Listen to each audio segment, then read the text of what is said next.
성경 말씀 누가복음 2장입니다.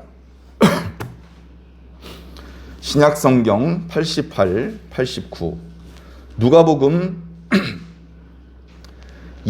2장 말씀 1절부터 14절까지 말씀을 저와 여러분이 한 절씩 나누어서 읽고 마지막 9절은 같이 읽겠습니다. 그때에 가이사 아구스도가 영을 내려 천하로 다 호족하라 하였으니 이 호적은 고레뇨가 수리와 충독이 되었을 때에 처음 한 것이라. 모든 사람이 호족하러 각각 고향으로 돌아가매 요셉도 다윗의 집 족속으로 갈릴리 나사렛 동네에서 유대를 향하여 베들레헴이라 하는 다윗의 동네로 그 약혼한 마리아와 함께 호족하러 올라가니 마리아가 이미 잉태하였더라. 거기 있을 그때에 해산할 날이 차서 첫 아들을 낳아 강보로 싸서 구유에 뉘었으니 이는 여관에 있을 곳이 없음이로라. 그 지역의 목자들이 밤에 밖에서 자기 양들을 지키더니 주의 사자가 곁에 서고 주의 영광이 그들을 두루 비침에 크게 무서워하는지라. 천사가 이르되 무서워하지 말라. 보라, 내가 온 백성에게 미칠 큰 기쁨의 좋은 소식을 너희에게 전하노라. 오늘 다윗의 동네에 너희를 위하여 구주가 나셨으니 곧 그리스도 주시니라. 너희가 가서 강보했어요. 구유에 뉘어 있는 아기를 보니 이것이 너희에게 표적이니라 하더니 호련히 수많은 천군이 그 천사들과 함께 하나님을 찬송하여 이르되 지극히 높은 곳에서는 하나님께 영광이요 땅에서는 하나님이 기뻐하신 사람들 중에 평화로다 하니라. 아멘. 할렐루야. 네. 기쁜 날입니다. 오늘 말씀해 보니까요, 천사들이 목자들한테 할 말이 있다. 근데 이 말은 큰 기쁨의 좋은 소식이다 라고 그렇게 소개하고 있습니다. 우리가 오늘 성탄절날 드리고 싶은 메시지는 이름을 붙이자면 큰 기쁨의 좋은 소식입니다. 이걸 두 글자로 줄이면 복음이라고 말합니다. 그래서 교회에서 전파하는 모든 말씀의 기본적인 속성은 복음입니다. 복된 음성이죠. 그 소리는 예수님께서 나셨다, 구주가 나셨다라는 겁니다. 도대체 뭐가 복음이래? 뭐가 그렇게 기쁘대? 구주가 나셨다. 저는 그게 이해가 잘 안 됐었습니다. 여러분들 중에도 충분히 이해가 잘 안 되는 분이 있을지도 모릅니다. 여러분, 예배를 드리는 것은 매우 기쁜 일이잖아요. 저는 어렸을 때 예배를 드리는 일이 별로 기쁘지 않은 적이 있었습니다. 왜냐하면 예배를 드리는 날은 전날부터 집에서 대판 싸우는 일이 생깁니다. 그리고 그 다음날 예배 드리지 않는 사람들이 집 밖으로 쫓겨나야 되는 일이 벌어집니다. 그 과정에서 이제 손님들도 초대하기 때문에 매우 예민한 분위기 속에서 평소대로 까불었다가는 용서가 없습니다. 아주 잔인한 징계가 어렸을 때 그랬단 말이에요. 어렸을 때. 그런데 시간이 많이 지나니까 그때는 진짜 속상했었는데 지금은 이렇게 웃으면서 말할 수 있습니다. 뭐 옛날 우리의 신앙이 아주 성숙해지기 전에 어떤 추억이죠. 우리의 신앙이 성장하는 어떤 과정에서 맞아, 우리 그때 그런 적도 있었어. 참 그때는 뭔가 좀 깨닫는 것도 부족했고 많이 그렇지. 그렇게 이제 쉽게 말할 수 있었는데 그때 당시는 쉽지 않았죠. 그런데 알고 보니 예배는 정말 좋은 것이었습니다. 그리고 알고 보니 예수님께서 이 땅에 오신 것은 엄청나게 좋은 소식입니다. 그거를 모르면 모르는 것이, 그게 얼마나 좋은 소식인지 알아볼 수 있는 능력이 없으면 그러면 꽝인 것이죠. 자, 요즘은 현금을 이렇게 많이 갖고 다니는 것이 위험하고 불편하니까 수표라는 걸 씁니다. 수표는 현금으로 치면 더 많은 양인데 그걸 종이 한 장에 적어 놓은 것이죠. 그것 자체가 돈은 아니지만 돈의 위력을 발휘할 수 있도록 그 안에 모든 어떤 그 의미들을 담아 놓았습니다. 도장도 있고 비밀번호도 있고 뭐 일련번호도 있고 뭐 여러 가지들이 다 들어있는 것이죠. 과거에는 그 수표를요 그냥 편지지 같은 데다 썼어요. 편지지 같은 데다가 수표를 썼습니다. 그리고 점점 이게 큰 금액의 돈을 교환할 수도 있는 능력이 있는 거기 때문에 여러 가지 장치가 추가됐지만 처음에는 그냥 편지나 똑같았어요. 검은 종이에 붓으로 먹으로 글씨를 쭉 씁니다. 어쩌고 저쩌고 씁니다. 그리고 마지막에 도장 하나 딱 찍는 거죠. 그게 다예요. 문제는 뭡니까? 글씨를 읽을 줄 아는 사람보다 읽을 수 없는 사람이 90%가 넘던 시절에 어떤 사람이 지나가다가 그 수표를 들어서 이렇게 보면 화장실 갈 때 써야지, 아니면 아궁이에 불 지필 때 큰 나무 토막엔 불이 한 번에 안 붙는데 종이엔 잘 붙잖아요. 그걸 알지만 종이가 비싸서 종이를 못 쓰는데 아이고 공짜로 누가 버린 헌 종이 주웠다고 좋다고 주머니에 찔러놓고 집에 가서 아궁이에다 불을 지핍니다. 그 종이의 값어치를 모르면, 그것을 알아볼 수 있는 능력이 없으면 그렇게 함부로 대접할 수도 있습니다. 예수님께서 오셨다는 소식이 얼마나 높은 의미가 있는지, 얼마나 큰 의미가 있는지, 얼마나 강력한 의미가 있는지 모르면 웃기고 있네, 선물이나 내놔, 왜 쟤들은 몽쉘 퉁퉁 주는데 넌 초코파이야, 이러고 타트를 하겠죠. 예. 그러나 전에 종종 말씀드렸던 것처럼 10원의 욕심을 내면 구원을 얻지 못합니다. 그냥 주시는 대로 구원을 받으시기를 부탁을 드립니다. 자, 오늘 본문 말씀 차례대로 설명드릴 수도 있지만 그냥 마음에 땡기는 대로 말씀을 드리면, 자, 사람을 하나님께서 창조하셨습니다. 사람. 그리고 바로 이 사람이 살기 좋게 하기 위해서 천지를 창조하셨죠. 천지, 우주, 만물. 사람을 창조하셨어도 사람은 하나님과 동일하지 않잖아요. 하나님께서 또 다른 신을 창조하신 게 아니고 인간을 창조하셨단 말이에요. 인간은요, 땅을 밟고 서 있어야 돼요. 중력이 필요합니다. 그리고 그 중력의 역할을 할 수 있는 땅이 필요합니다. 사람이 살 수 있는 온도 영하 273도에서 못 살아요.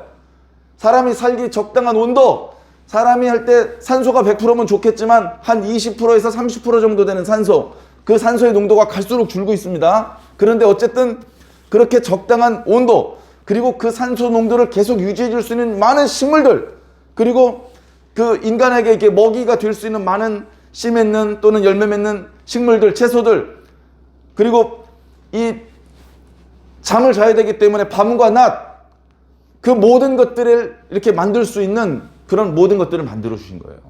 이게 간단한 게 아닙니다.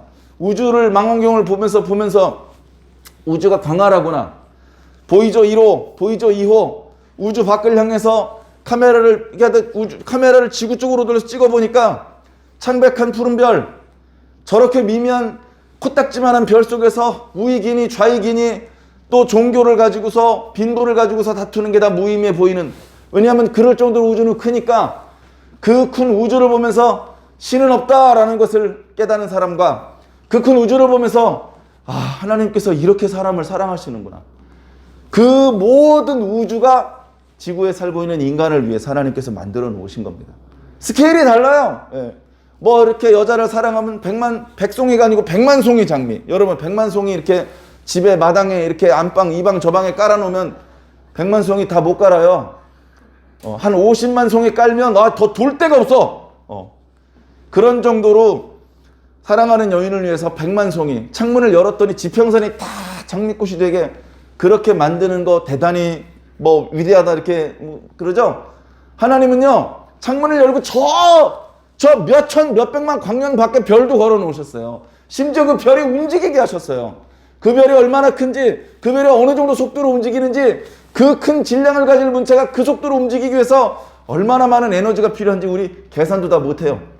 개수가 많아가지고 일일이 다 찾지도 못해. 지금도 계속 새로운 별이 발견되고 있습니다. 하나님께서 태초에 창조하신 것을 우리는 아직도 다 보지도 못했어요. 그 정도로 하나님께서 사람을 사랑하셨는데 그만 이 사람이 죄 가운데 떨어졌습니다. 참 안타까운 일이죠. 이게 정말 아까운 게요, 우리가 옷을 입어도요 깨끗하게 잘 입었어, 5년 10년 입었어, 그러다가 그만 모서리에 뭐 이렇게 찢어졌어, 좀 덜 아까워요. 한 10년 동안 단정하게 잘 입었거든.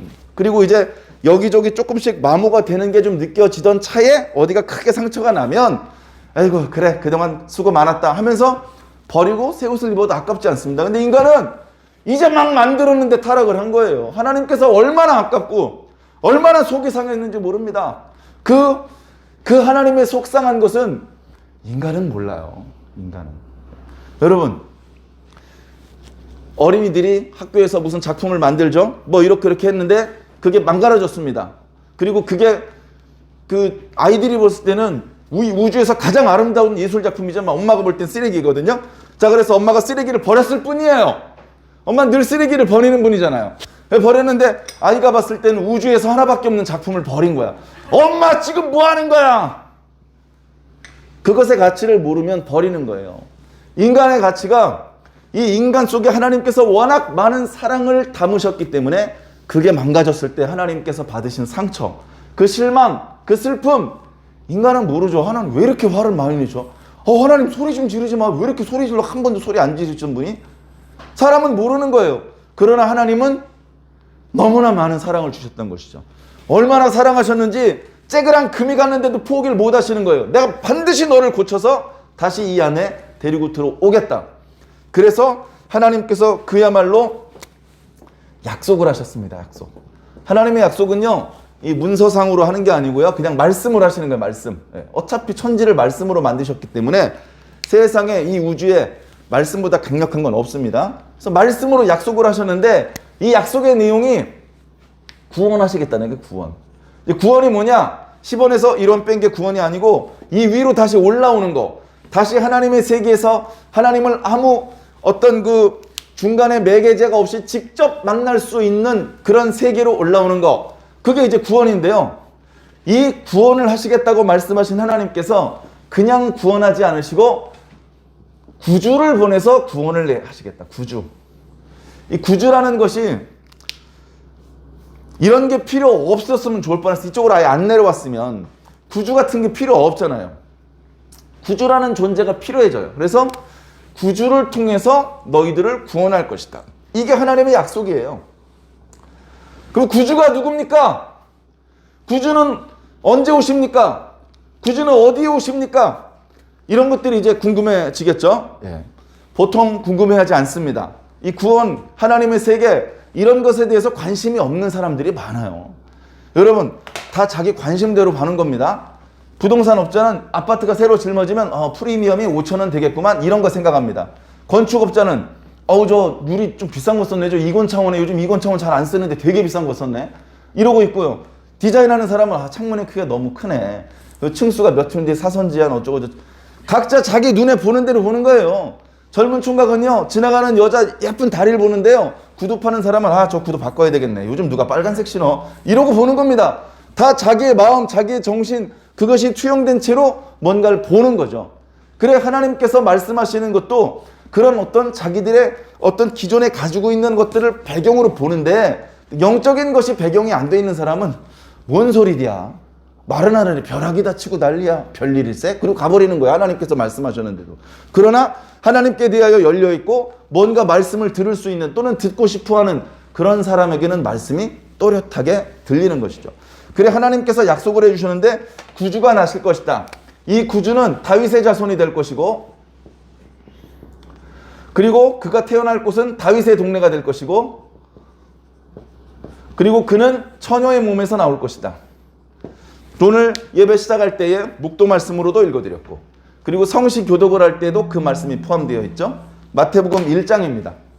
처녀가 아이를 낳아서 잉태하여 아들을 낳으리니 그의 이름을 임마누엘이라 하리라.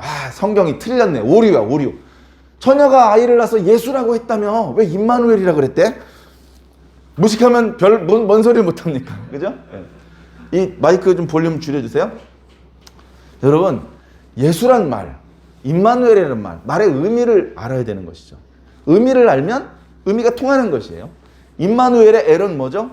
우리가 잘 아는 것처럼 신, 하나님을 뜻하는 것이죠. 임마누엘은 하나님께서 우리와 함께 하신다는 뜻이에요. 너무나 감사하신 일이죠.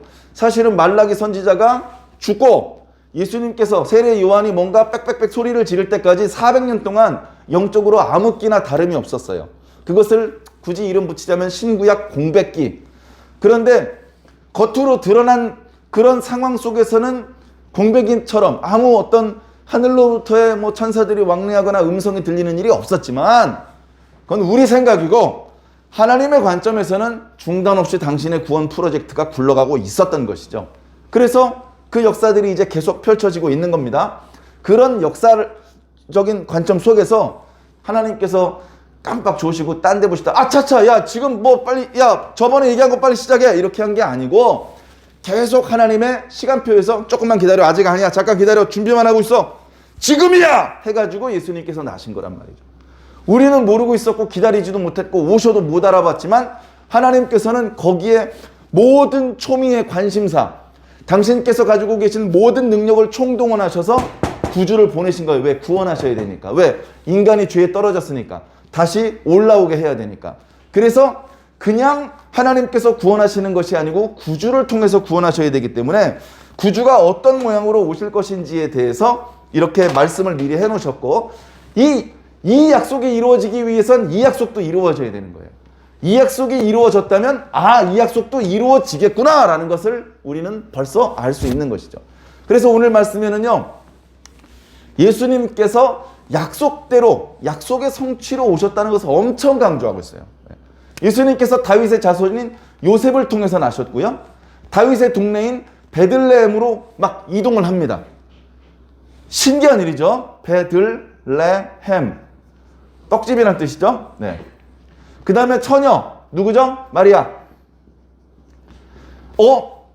맞네? 맞네? 예수님이 구주네. 이걸 깨달을 수 있는 것이죠. 그게 깨달아지면 그 다음에 예수님께서 하셨던 말씀, 예수님께서 하셨던 일, 그리고 그 예수님께서 오늘날까지 우리들에게 어떤 영적인 영향을 끼치고 계신지가 쫙 연결이 되신 것이죠. 그래서 우리에게 사실은 기쁜 소식은 내가 너희를 구원하노라 뭐 이런 게 필요한데 이걸 바로 주지 않으시고 구주를 통해서 구원을 주시겠다고 약속을 하셨기 때문에 그래요? 그러면 구주가 나시면 그러면 우리가 구원을 받은 것이나 진배 없다. 그래서 구주가 나셨다는 소식이 이 우주에서는 가장 기쁜 소식, 빅 뉴스가 되는 것입니다. 하나님께서 이 역사를 이루기 위해서요. 참 그러니까 온 세상, 그러니까 우주까지 스케일을 넓히면 우리가 잘 감당이 안 되잖아요. 너 얼마 벌었어? 30억. 그게 뭐야? 그게 돈의 단위인지 모르는 거죠. 2만 원, 3만 원 가지고 싸우는 사람은.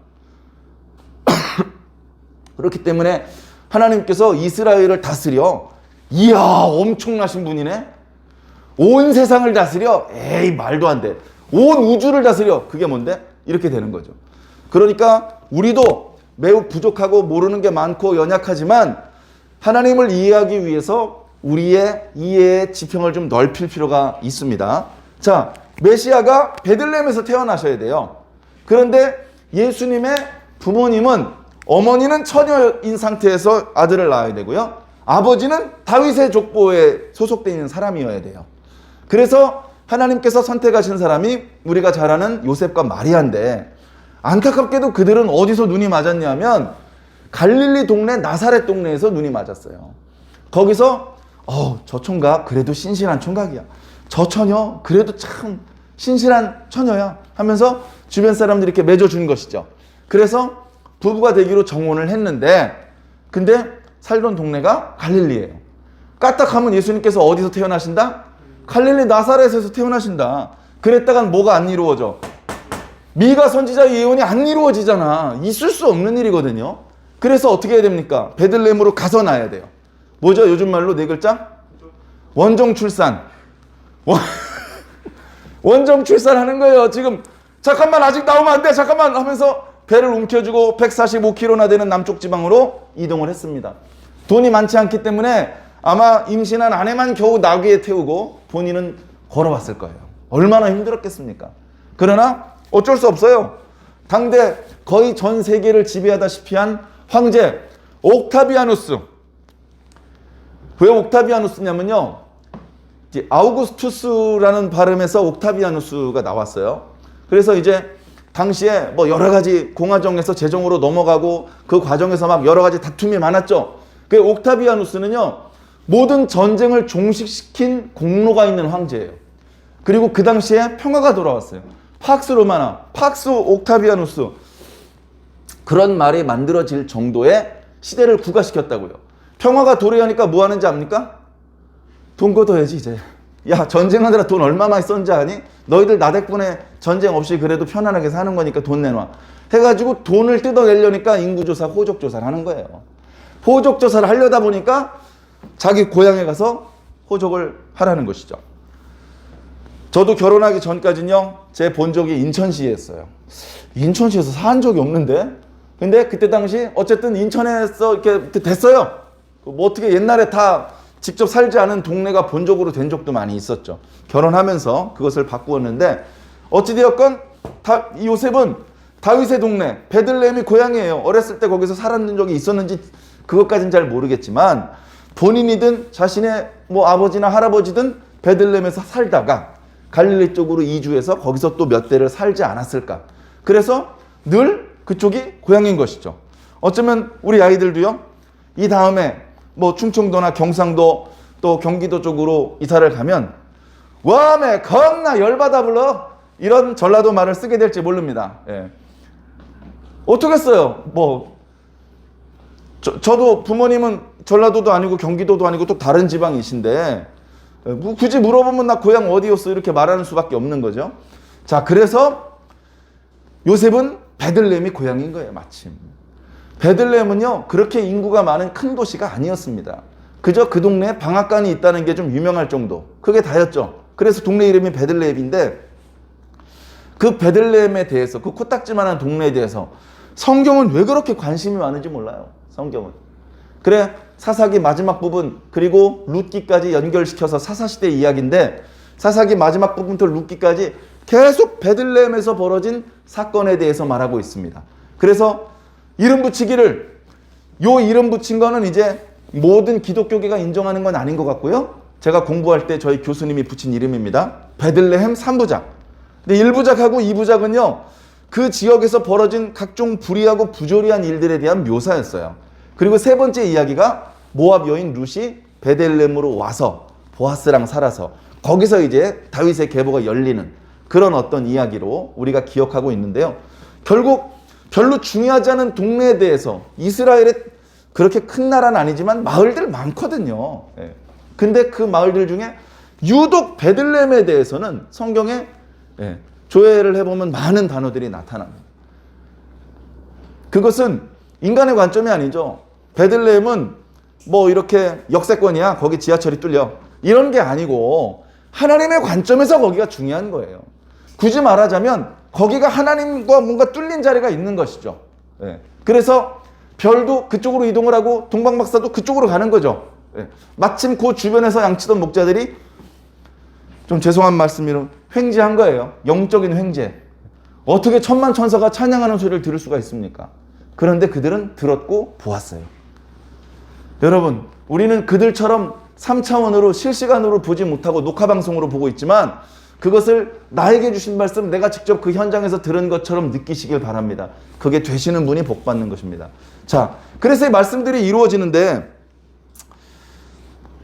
그 옥타비아누스, 자 여기 오늘 말씀에 가이사 아구스토라고 말하잖아요. 가이사도 이제 뭐 옛날에 C죠 그랬는데, 그 뭐 C가 K 발음이 나기도 하고 S 발음이 나고, 아무튼 아우구스투스, 아구스도. 아우구스투스를 왜 아구스토라고 쓰냐면요, 성경에서는 발음을 세게 하면 안 돼요. 발음 야하게. 피터 아니고 베드로고요. 아우구스투스 안 됩니다. 아구스도 이렇게 해야 돼요. 자, 그래서 아구스도인데, 이 아구스도는 조금 전에 말한 것처럼 그 전까지 계속 상당히 큰 규모의 전쟁이 벌어진 것을 끝냈고, 평화, 로마의 어떤 강력한 군대의 힘 아래 그 주변에 있는 나라들이 더 이상 다투지 않고 세금을 내긴 해야 됐지만 자유무역이 왕성하며 문화가 발전하는 어떤 그런 분위기를 만들어냈어요. 그래서 이 발음이 오늘 왜 이렇게 안 되죠? 이 아우구스투스에게는 어떤 별칭을 사람들이 붙여줬느냐? 그 소테르라는 별명을 붙여줬어요. 소테르는 소테리아, 구원이라는 말에서 나온 말인데요. 구주, 구원자라는 뜻이에요. 왜? 전쟁으로부터 우리 모든 로마와 로마의 식민지를 구원해 준 사람이거든요. 그래서 이제 아우구스투스를 옆에서 막 이렇게 칭송하는 사람들이 있을 거 아니에요. 간신도 있고 뭐 이런 사람들이 여러 가지로 이 황제의 업적을 칭송하다가 소테르라는 말까지 쓴 거예요. 오늘 본문 말씀에 안 나오지만 그 시대에 그렇게 썼다고 합니다. 그런데 세상에서는 로마 시대에서 모든 황제 중에서도 가장 존경받고 강력했다고 말하는 아우구스투스를 말하고 있지만 그 시대에 예수 그리스도께서 나시는데 예수 그리스도는 소테르이시면서 크리스투스, 야 오늘 헬라어 좀 된다. 크리스투스, 그 다음에 크리스토스죠. 네.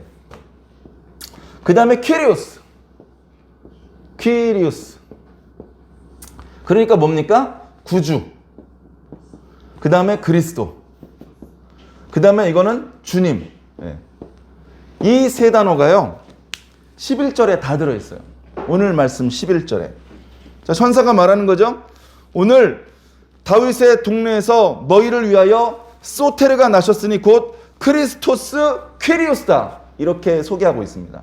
예수님께서 이 모든 것들을 다 포함하고 있는 거죠. 그리스도라는 말은 원래 구약 성경에 있는 말은 아니고요. 헬라 문화권에서 그야말로 구세주를 가리키는 단어였어요. 자주 쓰는 단어가 아니죠. 네. 함부로 쓸 수 있는 단어가 아닙니다. 그런데 구약에 하나님께서 말씀하신 메시아라는 말을 번역할 그 헬라어가 없는 거예요. 그때 뭐가? 아니야 있어 하면서 그리스도라는 단어로 번역을 한 것이죠. 그것은 요한복음 1장에 잘 설명이 되어 있습니다. 그래서 하나님께서 보내실 구주는요, 성경에 메시아라고 소개가 되어 있는데 메시아라는 말의 뜻은요, 구원자라는 뜻이에요. 구세주, 구원자. 좀 더 이렇게 좀 피부에 와닿게 설명드리면 구덩이나 물에 빠진 사람을 건져주는 자예요. 구덩이나 물에 빠진 거 건져주는 얘기하면 떠오르는 사람 있죠? 모세란 말이 물에서 건져내었다. 건져냄을 받은 사람 이런 뜻인데요. 그 모세라는 이름에서 모슈아, 메시아가 나온 거고 그 메시아가 그리스도가 된 거예요. 그죠? 예수라는 말은 어디서 남았죠? 여호수아, 호세아, 요시와 해서 여호수아. 결국은 뭐죠? 결국은 자기 백성을 위해서 구원한 자란 뜻이에요. 그 말씀이 오늘 예배 시작할 때 묵도 말씀으로 읽어드렸던 마태복음 1장에 또한 소개가 되고 있습니다. 그래서 예수님의 이름은요 고유명사이면서 이름 속에 의미가 있어요. 오늘 우리도 이름을 대부분 한자로 쓰니까 그 한자의 의미까지 연결지어서 장명을 한 게 아니더라도 어쨌든 이름의 의미들이 조금씩은 있지 않습니까? 그런데 그대로 들어가면 그 이름의 의미가 상당히 중요한 의미를 가지고 있어요. 그래서 예수님의 이름 속에도요 이미 구원자의 의미가 똘똘똘똘 묻혀서 뭐라 그러죠? 압축 파일로 이렇게 다 그 속에 녹아들어 있는 것이죠. 그래서 예수 그리스도가 이렇게 나타나시는 것 자체가 우리에겐 기쁜 소식이에요. 우리에겐 기쁜 소식입니다. 산타 할아버지, 성경적인 인물은 아니지만 어쨌든 산타 할아버지가 떴다는 건 뭡니까? 조금 있으면 나한테 내 선물이 도착을 한다. 산타 할아버지가 아예 우리 마을에 안 떴어. 그럼 우리 마을 꼬마댕이들은 이번 성탄절은 그냥 공친 거죠. 그것과 마찬가지로 예수 그리스도께서 오셨다는 것은 이제 하나님께서 구약부터 계속해서 반복해서 말씀하셨던 인류에 대한 구원이 공수표가 아니고 실제로 진행시키는 일이구나라는 것들을 우리들에게 알려주시는 큰 사인입니다. 사실은 예수님 입장에서 할 일이 많아요. 이제 부지런히 커야 되고요. 그리고 뭔가 자신을 통해서 말씀이 전달이 돼야 되고 자신의 여러 행적들이 기록으로 남아야 되고 그리고 결정적으로 십자가를 지셔야 되는 그 과정이 남겨져 있습니다. 예수님께서 우리를 구원하신 것은 하고 태어나셔서 구원하신 게 아니고요. 십자가에서 죽으심으로 구원하신 겁니다. 예수님께서는 십자가에 달려 죽기 위해서 이 땅에 오셨습니다. 예수님께서는 그 십자가에 달려 죽어야 하기 때문에 그 전에는 죽으시면 안 됩니다. 그 전에 날아오는 돌은 피하셔야 됩니다. 왜? 십자가에서 달려 죽으셔야 되기 때문에. 왜 돌에 맞아 죽으면 안 되고 왜 굶어 죽으면 안 되고 왜 칼에 찔려 죽으면 안 되고 십자가에 달려 죽어야 됩니까? 말씀을 이루기 위해서. 예수님은 온몸을 던져서 구약 성경에 하나님께서 아담 앞에서 하셨던 말씀으로부터 시작해서 세례 요한이 했던 말씀까지 다 성취하셔야 되기 때문에 예수님께서는 밤낮 없이 기도하기를 하나님의 뜻이 이루어지기를 바랍니다. 하나님께서 말씀하신 대로 이루어지기를 바랍니다. 저를 통해서 하나님의 말씀이 이루어지기를 바랍니다. 그런 소망을 갖고 살았어요. 예수님의 욕심, 하나님 난 이거 하고 싶은데 하나님 계획을 좀 바꿔주시면 안 될까요? 이런 기도를 드린 적이 없습니다. 우리와는 다르죠. 우린 맨날 하나님한테 계획 바꿔달래요. 하나님 쟤 말고 저 합격해 주시면 안 되겠습니까? 쟤 말고 저 부자 되게 해주시면 안 되겠습니까? 쟤 말고 제가 건강해지면 안 되겠습니까? 나 말고 제가 대신 죽으면 안 되겠습니까? 그런데 우리가 영적으로 성장하고 성숙하게 되면 어느 순간 하나님 저는 별로 필요한 게 없는데요. 하나님 이미 저한테 좋은 걸 많이 주셔서요. 저는 더는 필요한 게 없습니다. 저는 바람이 있다면 제 바람이 아니고 하나님의 바람이 이루어지기를 바랍니다. 이렇게 기도의 질이, 방향이 바뀌어지는 것이죠. 우리는 어느 때나 그런 기도를 올릴 수 있을까요? 어느 때 성령의 감동에서 하나님 주님의 뜻이 이루어지기를 원합니다 했다가 돌아와서 순간 식어서 하나님 근데 제 욕심 먼저예요? 이렇게 기도하기 쉬운 것이 우리들 아닙니까? 그런 이야기 많이 들었죠? 외나무다리 건너가는 이야기 혹시 아십니까? 외나무다리 건너가는데 아무래도 저 끝에까지 건너가기 전에 줄이 끊어질 것 같은 거예요. 이야 이거 큰일 났네. 하나님 살아서 저 반대편으로 건너가게 해주신다면 하나님 선교사가 되겠습니다. 그랬더니 삐그덕 소리가 안 들려 이제. 그래서 막 건너갑니다. 하나님 국내 선교사 하면 안 될까요? 그랬더니 바람이 그랬더니 말합니다. 하나님 농담도 못합니까? 하나님하고 농담하면 안 되죠. 예. 하나님하고 농담하면 안 됩니다. 하나님 선교사가 되겠습니다. 성령의 감동받아서 그렇게 서원해 놓고서 아씨 그날따라 목사님 왜 그렇게 감동적으로 기도하신 거야? 아 큰일 났네 이거 하면서 자기 교회 목사님하고 상의할 수는 없고 옆에 교회 목사님하고 저번에 기도할 때 그렇게 서원했는데 이거 물을 수 없나요? 자기 교회 목사님한테 차마 그렇게 못 물어보고 자기가 아는 다른 교회 목사님한테 물어봅니다. 근데 그 목사님이 안 된대요. 네. 여러분 우리들의 신앙이 성장하고 성숙해야 됩니다. 그럴 필요가 있는 것은 하나님 메시아가 오게 해주시옵소서. 메시아 보내주신다면서 왜 안 오십니까? 아직도 이런 시대가 아니 이미 오셨어요. 오셨고 우리를 구원하셔서 그분이 하신 십자가에 달려서 죽으신 일이 무의미한 일이 아니라는 것을 보여주기 위해서 부활하시고 승천하셨습니다. 그리고 다시 오십니다. 다시 오실 때는 로마서에 말씀하신 것처럼 또 죽으러 오시는 것이 아닙니다. 지난번에 해주셨던 구원 사역이 약간 불완전해서 보완하러 오시는 게 아닙니다. 그때 구원은 완벽하게 이루셨어요. 그러나 그 구원을 믿는 자들을 데려가시기 위해서 오실 것입니다. 그래서 우리는요 여전히 또 뭡니까? 다시 오실 주님을 기다리는 겁니다. 뭐든지요 의인들은요 주님이 빨리 오길 바래요. 의인들은 주님이 빨리 오길 바랍니다. 악인이라고 표현하기는 좀 죄송한데 그 나머지 분들은요 천국에 그닥 하면 말 안 하겠습니다. 제가 어렸을 때 들었던 재미난 비유입니다. 실화인지 비유인지 잘 모르겠는데요. 교회에서 기도를 합니다. 교회 예배당에 예배당이 이제 창문이 크지 않으니까 좀 어둑어둑하죠. 불이 꺼져 있으면. 그리고 옛날에는 이렇게 장의자가 깔려 있지 않고 그냥 장판이 깔려 있는 그런 교회도 많이 있었습니다. 그리고 예배당 구조상 기둥이 이렇게 벽으로 붙어 있지 않고 이렇게 돌출되어 있는 경우가 많이 있었어요. 그래서 제가 어렸을 때는요, 이제 어떤 상가를 빌려서 이제 예배당을 꾸미고 거기서 예배를 드렸었는데 기둥이 상당히 많이 돌출되어 있는 것이죠. 그리고 이제 장판이 깔려 있는데 뒤쪽에는 이렇게 방석들이 막 있는 거예요. 그러면 혼자 개인 기도를 하고 싶은 사람이 교회에 와서 방석을 가져갑니다. 오래 기도할 사람은 방석을 2장, 3장을 가져가죠. 푹신하게 앉아서 편하게 기도를 하려고. 그리고 기도를 할 때 꼭 어디 가냐면요. 기둥 앞에 가요. 그러니까 기둥 앞에 이렇게 숨어서 조용히 기도하면요. 문 열고 이렇게 보면은 예배당 쪽을 보면 아무도 없는 것 같아요. 기둥에 가려져서. 그런 곳에서 기도해야 더 집중이 잘 되는 것 같아요. 저도 해보니까 그렇더라고요. 자, 그런 곳에서 이제 기도를 하는 겁니다. 그런 곳에서 기도를 하는 거예요. 우리가 하나님 앞에 그렇게 언제 그렇게 기도를 했었나. 그런 반성이 어떤 땐 듭니다. 예. 교회에 누가 선생님이, 누가 무슨 전도사님이나 목사님이 무슨 예배를 인도해 주시고 찬송을 인도해 주시고 오늘 모이면 뭐 할 일이 있어, 뭘 만들어야 돼, 뭐 연습을 해야 돼, 이런 어떤 목적이 없이 단순하게 난 기도하기 위해서 그 한 가지 목적 때문에 교회 가는 그런 적이 얼마나 오래전 이야기인가. 그런 것들에 대해서 우리가 반성을 좀 해봐야 됩니다.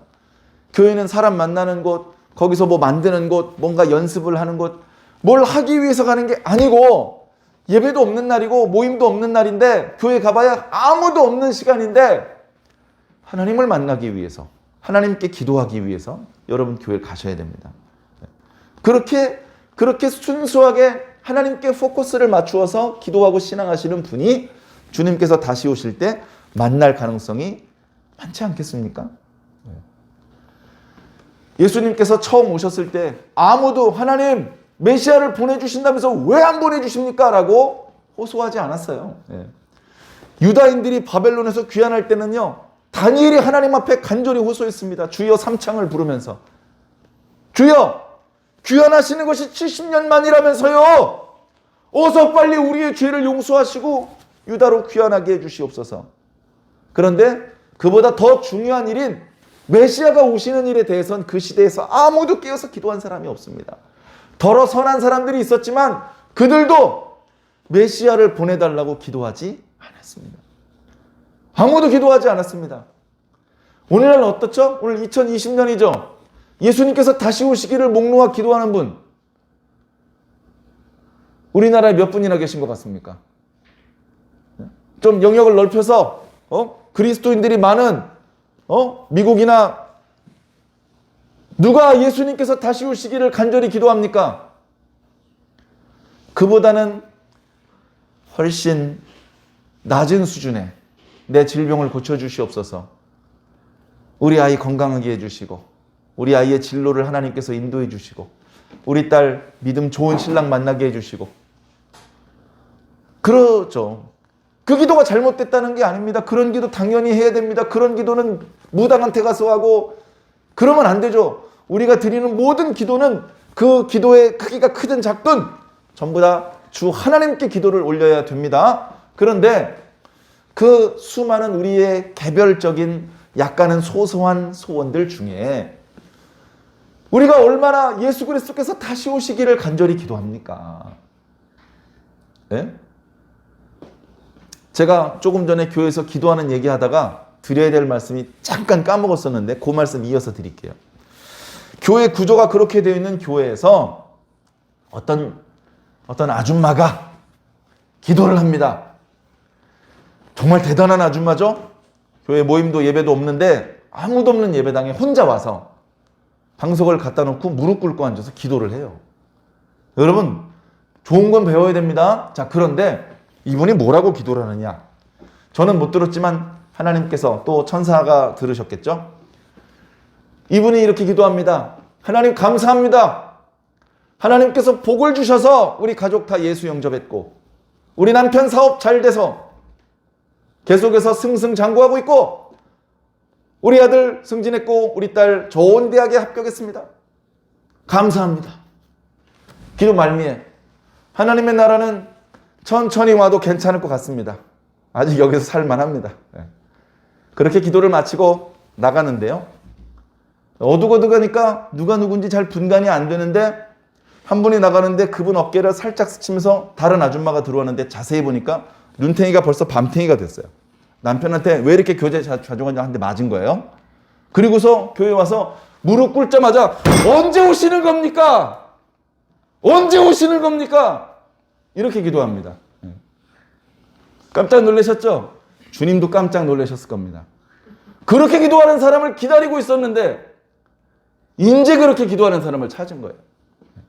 여러분, 우리는 얼마나 하나님을 깜짝 놀래키켜드리는 기도를 하고 있습니까? 주님, 언제 다시 오시는 겁니까? 초등학교에서 축구 시합이 벌어졌습니다. 5학년 대표 선수와 6학년 대표 선수입니다. 축구 경기가 딱 벌어졌어요. 응원하는 학생도 꽤 많이 있습니다. 그래서 서로 실력이 비등비등하기 때문에 선생님이 심판을 보기로 했습니다. 선생님이 그래, 시합이 시작할 시간이 됐는데 선생님이 안 와요. 그래, 5학년 아이들은 저 선생님 오시면 심판 시작하시죠? 그랬더니 6학년 아이들은 좀 이따 학원 가야 돼서 안 된대. 지금 시작해야 된대. 그래, 선생님 없이 축구 시합이 시작됐습니다. 5학년 아이들이 실력이 만만치 않아요. 선제골도 얻어먹었어요. 6학년이 질 수 없잖아요. 뭐랍니까? 반칙. 전국의 반칙왕들을 다 모아놨나. 다양한 반칙을 전개를 하면서 일순간 스코어가 역전이 됩니다. 실력이 없어서 지면 괜찮은데 실력은 보니까 우리가 살짝 우세한 것 같은데 반칙 때문에 지는 것 같으니까 5학년 아이들이 울기 시작합니다. 억울하니까 우는 거예요. 억울하니까 우는 겁니다. 울면서 이빨을 갈면서 뭘 얘기하는 거냐면 심판 언제 오는 거야, 심판. 심판을 기다리는 거야. 하나님의 심판을 기다리는 자가 의인입니다. 하나님의 심판을 기다리는 자가 의인입니다. 이 세상을 박살내달라고 피눈물을 쏟으면서 기도하는 자가 의인입니다. 근데 그럴 정도로, 그렇게 기도할 정도로 고난을 안 받고 있죠. 그래서 제가 베드로 전서 말씀드리면서 왜 비방을 안 받으십니까? 왜 고난을 안 받으십니까? 라고 말씀드렸던 겁니다. 그렇게 말씀드리는 것은 저는 고난을 잘 받고 있기 때문에 그런 건 아닙니다. 그 말씀은 거꾸로 저를 향한 말씀이기도 합니다. 우리 모두를 향한 말씀이죠. 잘못하고 있으니까 야단치고 끊어내시겠다는 것이 아니고 정신을 차려서 올바른 모습으로 회복되기를 바라시는 말씀입니다. 우리는요, 메시아가 다시 오신다고 말씀하셨잖아요. 다시 오시기를 기도해야 됩니다. 야, 그렇게 기도 안 해도 돼. 예수님 다시 오신다고. 야, 요한계시록 봐. 몇 번을 말씀하셨냐? 반드시 다시 오셔. 네가 그렇게까지 기도 안 해도 돼. 아니요, 기도해야 됩니다. 성경에 보면 하나님께서 그렇게 해주신다고 말씀하셨다 할지라도 그래도 그렇게 해달라고 기도해야 할 것이니라 라고 기록하고 있습니다. 우리 기도해야 됩니다. 하나님께서 이렇게 저렇게 해주신다고 말씀하셨죠? 아직 안 이루어진 말씀들, 그거 그대로 말씀에 기록한 대로 약속하셨던 대로 이루어달라고 기도해야 됩니다. 그걸 기다리시는 거예요. 그걸 기다리시는 겁니다. 요셉이 살아있을 때 고센 땅에 살고 있었던 야곱의 후손들이 배부르게 살 때 가나안 땅으로 이사갈 준비했을 것 같습니까? 가나안은 잊어버렸어요. 가나안은 잊어버렸다고요. 고산이 훨씬 살기가 좋아요. 가나안은 비가 안 오면 망하는 땅이고 고센 땅은 비가 안 와도요, 청라일강, 백라일강에서 수백만 톤의 물이 계속 쏟아져 내려옵니다. 이집트 사람들이 좀 미련해 보일 정도로 고센 땅이 노른자 땅인데 왜 멤피스에 살고 왜 그런 데서 살아? 그 척박한 곳에서. 고센은 광활한 대지에 물이 흥건해. 여러분, 고난이 닥치니까 메시아를 찾는 거예요. 고난이 닥치니까. 노예가 되고 벽돌을 찍어내는 상황이 되고 보니까 옛날에 요셉 할아버지가 했던 말씀이 생각나고 야곱 할아버지가 하셨던 말씀이 생각나. 맞아. 우리가 살 곳은 고센이 아니고 가나안 땅이래.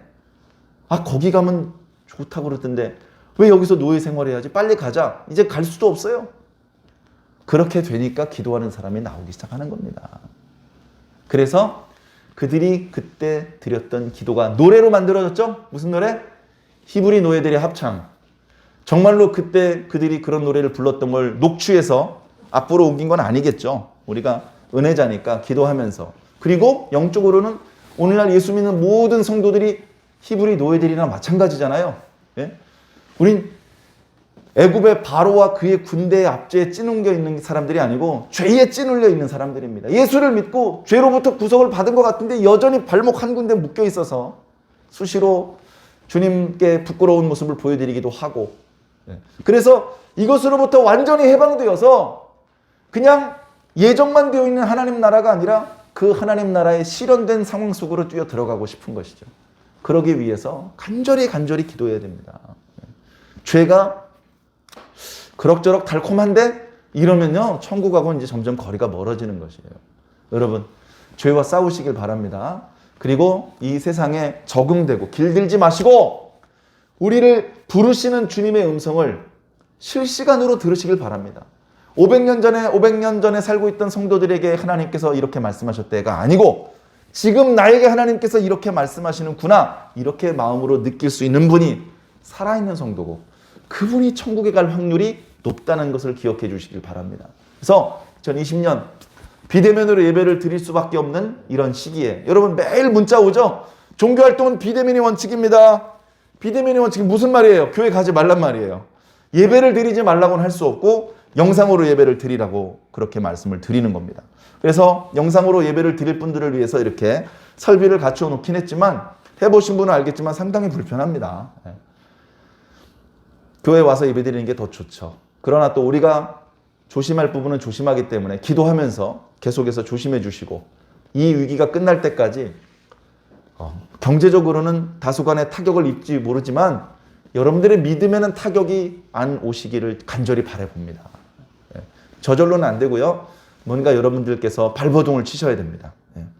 다 성적이 떨어집니다. 왜? 문제가 어려워져서. 그런데도 성적이 안 떨어진 녀석은 사실은 오른 것이죠. 저절로 오르는 게 아니고요. 뭔가 발버둥을 친 겁니다. 수영을 못하는 사람들 바로 빠지지 않습니다. 조금 버팅기다 빠집니다. 왜? 발버둥을 치고 있는 거예요. 수영을 해서 능숙하게 힘을 조절하면서 여유 있게 떠 있는 건 아니죠.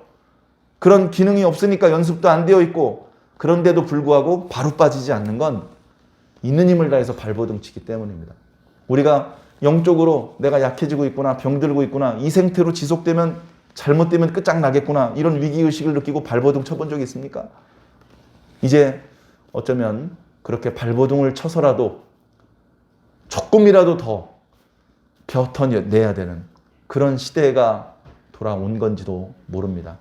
여러분 영적으로 깨어 계시고 기도하시면서 예수님께서 2000년 전에 오신 것을 하나님께 감사하면서, 또한 다시 오실 예수님을 정말로 잘 준비를 해서 영접을 할 수 있는, 그리고 그 다시 오실 주님을 통해서 펼쳐질 하나님의 세계에 참여할 수 있는 그런 성도들이 꼭 되시기를 주님 이름으로 간절히 축원합니다. 기도하겠습니다.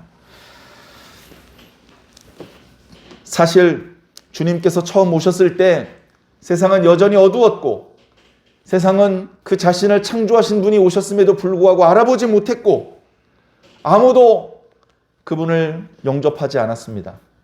그분이 오기를 바라지도 않았습니다. 알아보지도 못했습니다.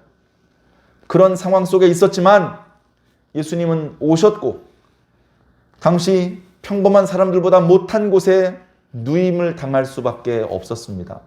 그럼에도 불구하고 하늘에선 천만 천사가 찬양을 할 수밖에 없었고, 땅에 살고 있는 사람들 중에서도 하나님께 가장 큰 기쁨의 소식을 들었던 사람들은 달려가서 그 앞에 경배를 드릴 수밖에 없었습니다. 하나님, 주님께서 다시 오실 때도 세상이 여전히 주님을 알아보지 못하고 많은 사람이 주님을 믿고 있고 다시 오실 주님을 기다린다고 말은 하면서도 정말로 주님께서 다시 오실 때 알아보지 못하고, 사실은 마음속 깊은 곳으로부터 주님께서 다시 오시기를 그닥 바라지 않는 그런 상태일까 두렵습니다. 주님, 오늘 저희들의 마음, 오늘 저희들의 영혼을 하나님께서 붙들어 주시옵소서. 내버려 두면 점점 약해질 수밖에 없고 식어갈 수밖에 없고 굳어버릴 수밖에 없는 우리들의 영혼을 날마다 주물러 날마다 어루만져 주시고 다시 소생시켜 주시고, 주님께서 오실 때 알아볼 수 있는 기능을 주시며, 주님께서 다시 오실 때 영접할 수 있는 믿음을 주시옵소서. 인자가 다시 올 때 세상에서 믿음을 보겠느냐? 주님께서 탄식하셨는데, 오늘 이 성탄 예배를 드리고 있는 저희들은 주님께서 다시 오실 때 믿음이 가진 자로 하나님 앞에 발견될 수 있도록 주여 인도하여 주시옵소서.